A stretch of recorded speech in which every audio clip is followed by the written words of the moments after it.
What's going on, everyone? Welcome to another episode of 100 Yards Football Sports Talk Radio. I'm your host and producer, Logan Landers. Be sure if you like the video today, like, follow, share, and subscribe on Facebook and YouTube, main two platforms over there on our social side. Also, go download the podcast on all major podcast streaming platforms. Thank you to the Believe Podcast Network for hosting us over there.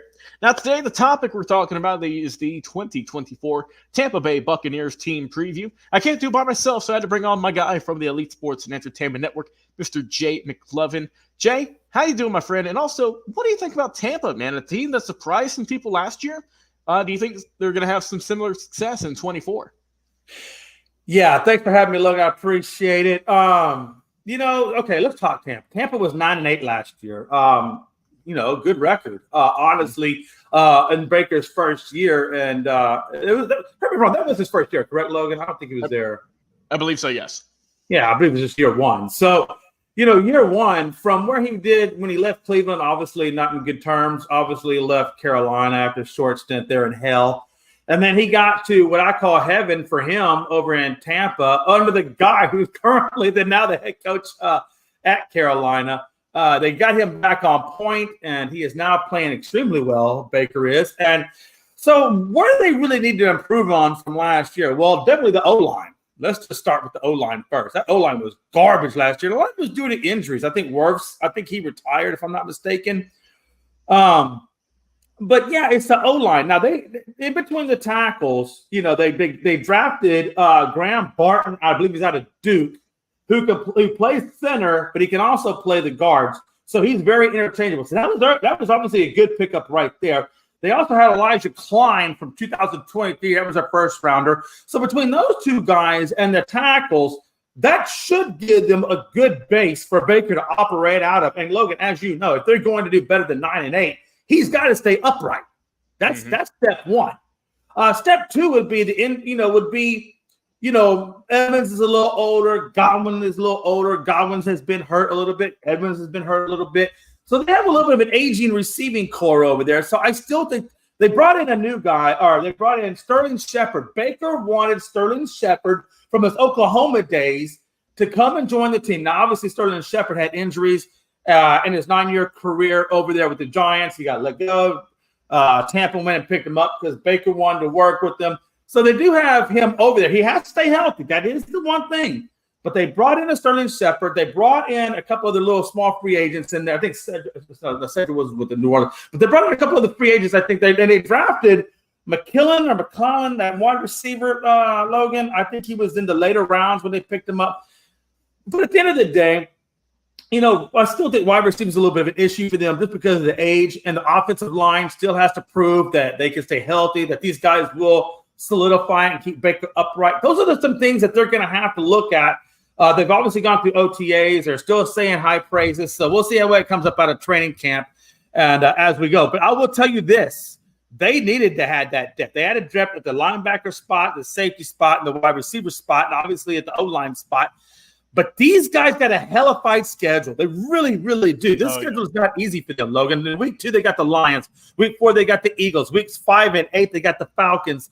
Week 7, they got the Ravens. Chiefs in week 9. 49ers week 10. Dallas week 16. This schedule's not easy. And let's be honest. You could have said, well, it's Atlanta. No, this is not that same Atlanta team. These dudes got quarterbacks now. That's it. Quarterback. So it's not just good because I think 9-8. I think Atlanta was with them last year. Am I right, Logan? Weren't they tied with them? Yeah, they had a really close record. Yeah. So here's the deal, man. And the last thing I'm going to point out about this Tampa team that really still kind of concerns me, and hopefully the O-line will improve this, was running back White, 272 carries, 990 yards for the season, 3.6 yards per average. That is horrible, but it gets worse. Then you look at Chase Edmonds, 3.6 yards per average. Now they did bring in Bucky Irving, that running back out of Oregon. So we still got to see what he can do. But as of right now, the questions I got for this team is wide receiver age, running back production, and O-line injury. And how well they're going to produce to keep Baker Mayfield upright. If they can answer those 3 questions, then I think they can get beyond 9-8. If they don't answer those questions right, I think they're going to have a 7-10 season. Okay. All right. Yeah, when I look at this Bucs team, like you said, in terms of their offense, they didn't do too much this offseason. They pretty much kept the core that they had last year, a team, like we said, who went 9-8 overall. Ended up winning the NFC South in a crowded division. Saints were behind them, also tied at 9-8. Falcons 7-10. It's a whole new year, though. Like you said, Baker Mayfield, really good year last year. Kind of surprised a lot of people. A lot of people wrote him off, thought he was done. But he had a really solid season, over 4,000 yards in the air, 28 touchdowns, only 10 INTs. But like you said, Jay, main problem, he was sacked 40 times on the season. Got to do better than that. Running back room, they got to get some production from Rachaad White. That, or I think Bucky Irving might be that running back number one after a couple of weeks if he doesn't step things up. He's got to do better in terms of his running game overall. Wide receiving core, Mike Evans. We know he's been Mr. Reliable for a very long time in Tampa, a guy who's probably going to have his jersey retired when all things are said and done with as well as he's played. I like him. He's obviously going to do great things. They drafted Jason McMinn, as you said, solid player. We'll see how he can do coming into the league.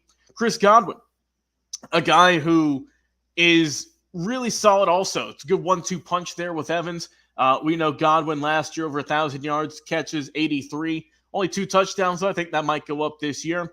But then, like you said, the O-line, guys like Tristan Wirfs, Ben Bredson, Graham Barton, who they drafted, Cody Mauch, and Luke Gadecki, those guys need to have good years. You cannot have Baker sitting on his backside 40 times if you want to win and take things deep in this game.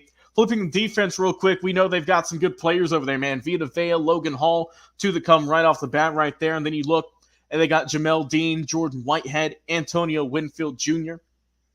I mean, this is overall a solid team, right? And when I think of Tampa Bay, like you said, they have a rough schedule this year. They are facing a lot of really good teams, and they don't really have much of a break between those in terms of just tough opponents. But I think that Tampa is a team who I don't know if they're going to get the NFC South title this year, but I would not be surprised if they're in that position, Jay, to be fighting for a wild card spot, just because I think the NFC as a whole has really improved this year. I think Tampa still has a solid team, a solid chance. I think they can maybe be a team who plays spoiler later in the season to certain teams because they have that good core around them. But I think that overall this is a good team. I think they might take a slight step back this year, but I still expect some good production overall from the Tampa Bay Buccaneers. Jay McLovin, man, I appreciate you coming on the show. I want to hear from you, though, our fans. What do you guys think of the Bucs? How will they do this season? What will their record be? For Jay McLovin, I've been your host and producer, Logan Landers. Guys, we'll talk to you again on another